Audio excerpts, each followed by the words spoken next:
In a world where there's no copulated media, where no one knows what Miranda rights are, where no one's ever seen a badge flash in slow motion, where justice doesn't come in 42-minute episodes, one daring network dares to show the real heroes of the justice system. In this episode, we follow Officer Hugh Jass and Officer Dick Insider, who don't just walk the beat, they run it. This is Under Oath.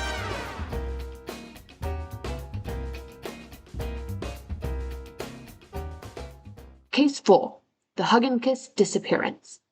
Could you just take a seat in the chair there, ma'am? Thank you. And could you state your name to the camera right here, please? Veronica Lobo. Kyle Ascent. Ricky B. Is Ricky your legal name? No, it's Richard Branson. Hi, I'm Jenny. Jenny who? Jenny Vias. How old are you? 17.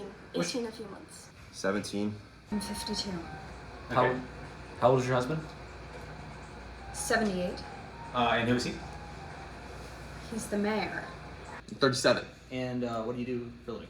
I'm a bartender by day, but a business owner by night. Business owner. What kind of business? I'm a fortune teller, actually. I specialize in it. Just go to school. I'm a teacher. Like everybody else, I go to school, which is where you guys found me. The quarterback on the football team. Speaking of which, I got a game in just a couple hours, so I'd really appreciate if we make this quick. We'll do our best, sir. You said that you witnessed some sort of illegal activity last night. Yes, Can you sir. tell us a little more about that? So, Kyle, why do you think you're here today? I have no idea. I mean, Amanda wasn't in class today. Did she do something wrong? Like, In a way, potentially. Yeah, so there was a kidnapping at 9:30 p.m. That's what I saw.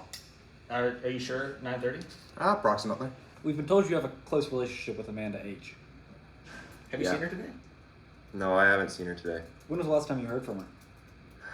It was last night. You're aware of your student Amanda, correct? what about Amanda? Do you have any idea where she might be? She's been reported missing as of this morning. What? Mandy? Mandy's gone? Amanda is gone, yes. So, we're gonna need you to explain in full detail what happened the day of yesterday, Thursday. What happened yesterday? Starting from the morning, what did you do? Well, I didn't see her until about lunch. We kissed goodbye before our afternoon classes. I went to swim practice early in the morning, and then my classes, it was boring. Chatted with Kyle because it was their 6-month anniversary, but I didn't get to talk to Amanda at lunch. She was busy. I don't remember when I woke up, but Okay.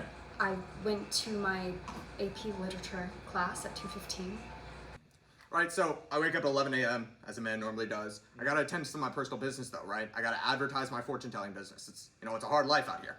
So I work on that a little bit. I send out create some Instagram posts. I send out some mass email blasts. The normal business. We were planning a date that afternoon, and I didn't hear from her again until after school. She said her mom had something come up and wasn't going to be able to make it. So, So she canceled on your date? yeah.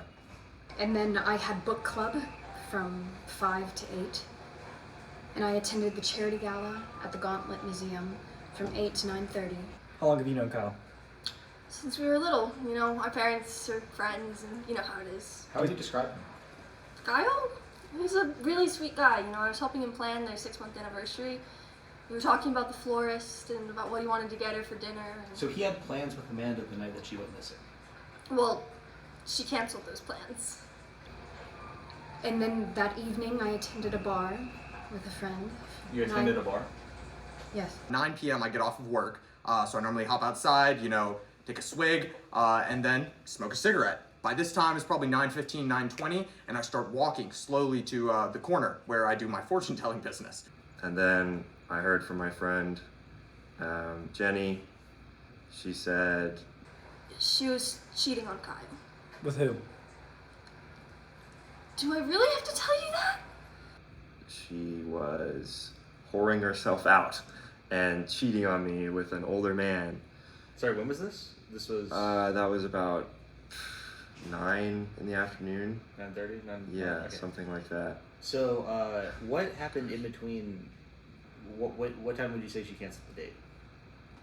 I think it was about 4. And then 9 was when you heard from Jenny. Yeah. So do you remember anything that happened in between that might be useful, or what were you doing at that time? I was just at practice. Okay. Just to practice, can we verify that? What? Can we verify that somehow? Sure, yeah, you can talk to Coach. I mean, how would you feel if your girlfriend of 6 months was cheating on you with an older man? You were reported to have gone into a bar, like you said, with your hair disheveled and with the appearance as if you had been crying. And the bar is across the street from the gala, and the gala is right around where the kidnapping happens. So we just want to know if maybe you saw anything or heard anything, or any of this kind of stuff. Just try and help us out here. I didn't. Dark out? Could you see well? I could see relatively well. You There was sure- a street light on sure the there was opposite two? side. I'm pretty sure there was one driving and one that grabbed her. Okay, great. I can't think of anything. I mean, I had already been drinking at the event, so even if something had been going on, I don't know if I would have noticed it. Are you close with her friend Jenny? Yeah, I think we've been friends for a long time. So when she came to you and said your girlfriend's whoring herself out for money, did you believe her? I mean, no, that's just such an insane thing to say. I mean, it's been 6 months, and just for that to just come out of nowhere is just a lot. I called her after, and we talked, and she didn't deny it. So, I was pissed, but She looked like she was crying, so maybe she'd just gone through a breakup or something or the other. Honestly, I couldn't tell you much. Again, I was on the opposite side of the street. it got pretty heated. I think, when she wasn't telling me that it wasn't true and that she wasn't doing it, I got pretty mad. And she just hung up on me. Do you have fights a lot? No, this was the first bad one. I don't know. I mean, I was looking out for his best interest when I told him that she was cheating. How did he react? He really didn't take it well, but it's not because it was me delivering the news. It's because she wasn't treating him well. She was cheating. That's That's a wrong thing to do. well, yeah. Did he seem mad about it? I mean, he freaked out. He pushed me away, sent me home. I don't know. I was mad about that conversation too. I took the long walk home. Do you think Jenny would have any ulterior motives? Maybe. I think she tried to kiss me when she came to my house. You think she tried to What kiss makes you? you say that? Well, I mean, she leaned in like she was going to. I pushed her away. Yeah, understandably. Aggressively? You pushed her away? No. Or- Okay. Gosh, We're just asking questions, sir. Don't need to get aggressive. seemed pretty pointed. With the interrogation heating up and devastating secrets looming on the horizon, will our officers be able to solve the case before it's too late? Find out after this quick ad break. In an uncertain world, you need a mayor you can count on. So let's learn what Mayor Lobo stands for. He stands for lower taxes, opening small businesses, better education, and observing and protecting the youth. The best way to stay safe is to have a grown adult watching you, and you'll always have Mayor Lobo standing behind you. One man stands tall for family values, and that's Mayor Lobo. Vote now. I'm Mayor Lobo, and I approve this message. And now back to our regularly scheduled program, Police Thriller Under Oath. Is making money more important to you than this woman's potential safety? I mean, I'm saying nothing of the sort. All I'm saying is that I have a business to attend to. I'm an Obligation, entrepreneur. of course. It's my Yes. obligation, right? I spend time. This client comes up to me, and I have to attend to those clients. Yeah, of course. And Yeah. again, I understand my civic responsibility as such. I'm Yeah. here today with you all. Yeah. Would you say you have a drinking problem now? I would not. How do you behave when you're drunk? Relaxed? Happy? So you don't get violent or angry, for example. No. How do you feel about Amanda? Speaking of civic responsibility, I don't believe you're a fortune teller, sir, because I've And seen why you would in that that be? corner. So would it be fair to characterize that you had a confrontation with your girlfriend and then she went missing? Okay, look. You have to understand, I would never hurt her, okay? I would never hurt her. Sure, we believe you. We're just asking questions. Is that what this is about? You think I did this? So, what was the route you took back? Just the longest way I could think of. I just needed some time to clear my head. You've never taken a car trip to just clear your I've mind? done that plenty of times. Did you happen to go by 43rd and West, the museum? Do you remember? I mean, I drove through town, so probably. This is an image of you Sure. on that corner. Sure. I believe you to be a prostitute. And why would you say anything of the sort? Look at your pants. I'm talking to a gentleman. Maybe a little bit of an older gentleman. Sure, he's good looking. But at the end of the day, I was just telling him his fortune. So, you play quarterback, correct? Yeah. So does that give you any sort of understanding of how to, like, take down someone and, like... God. I had nothing to do with this. How many times do I have to tell you guys that? Well, Listen. You're the last person to talk to her before she went missing. You know, just kept checking on the bases, man.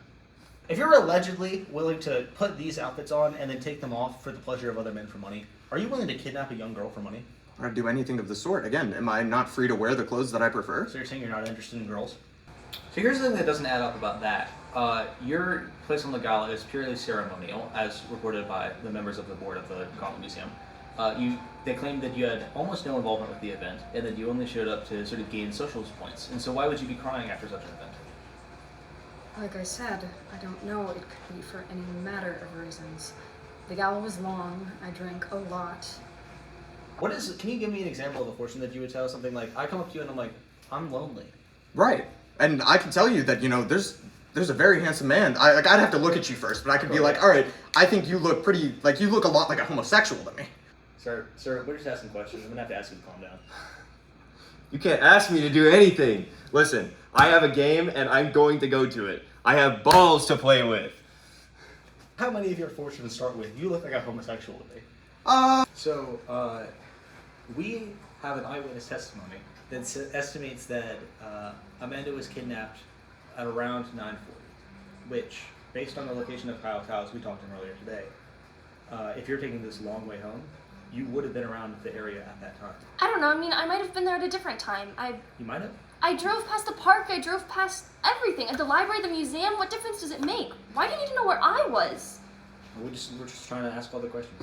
Okay, Mandy's missing and I'm distressed. Why are you interrogating me? This is my best friend. Do you not understand? This isn't about Kyle or me. This is about her. What are you guys doing? We're asking the questions. I'm wearing clothes. Again, are you saying I'm not free to practice fashion as I see fit? I mean, I'm saying look at my amazing clothes I'm wearing today. Why would you assume anything of the sort? Obviously, I'm a fashion connoisseur. I'm saying that you could be considered an accomplice if you delayed the potential of telling the police about the kidnapping for you to have sex with men for money. Well, again, I'm tending to my own business. I have no obligation to come forth to you men today. Instead, I'm coming forth to you men today. Do you Do you come forth to men a lot?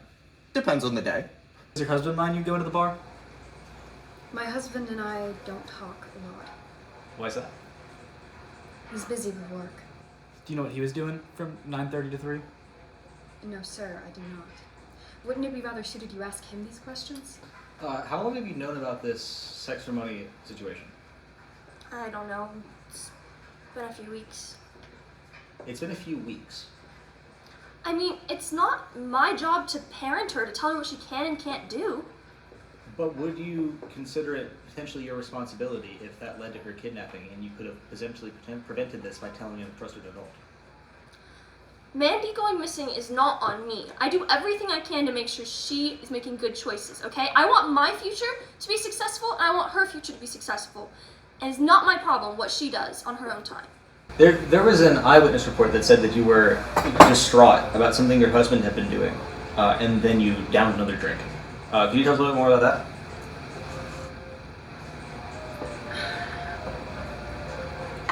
Yesterday evening, I found out that my husband was having an affair with Amanda. Which I'm sorry, what? Yesterday evening, I found out that my husband was having an affair with Amanda. After this stunning revelation, Officers Jas and Cider race against time to apprehend the dastardly mayor before time runs out. Show's over, Mayor. We know what you did. You're going down. You think knowing that I'm a pedophile rapist is going to stop anything?